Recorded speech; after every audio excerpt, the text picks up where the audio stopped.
জান্নাতের টিকিট কি কেউ বিক্রি করতে পারে ভাই সাহেব? যারা বিক্রি করছে তারা তো ধর্ম ব্যবসায়ী।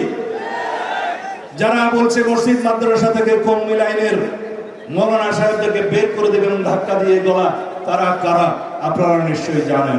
আমরা বলে থাকি শেখ হাসিনা এবং আওয়ামী লীগের রাজনৈতিক মৃত্যু হয়েছে ঢাকায়, দাফন হয়েছে দিল্লিতে, আশা করি তাদের পরিসমাপ্তি ওখানেই হবে। সুতরাং ৭১-এর চেতনা ব্যবসা যখন বাংলাদেশের মানুষ ধারণ করে নাই, জুলাইয়ের চেতনাও যেন কেউ বিক্রি না করে আহ্বানও জানাই। এই রক্তের সোপান একদিনেও তৈরি হয়নি, এই রক্তের সোপান এককভাবেও তৈরি হয়নি, এই রক্তের সোপান নির্মাণ হয়েছে ফ্যাসিবাদ বিরোধী গণতান্ত্রিক আন্দোলনের লড়াই সংগ্রামের মধ্য দিয়ে।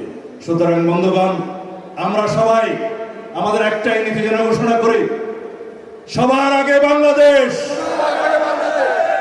আমরা এই দেশের মানুষ হিসাবে, আমরা এই দেশের একজন সিটিজেন হিসাবে সকল মানুষ ধর্ম বর্ণ নির্বিশেষে সবারই যেন নাগরিক অধিকার নিশ্চিত করি।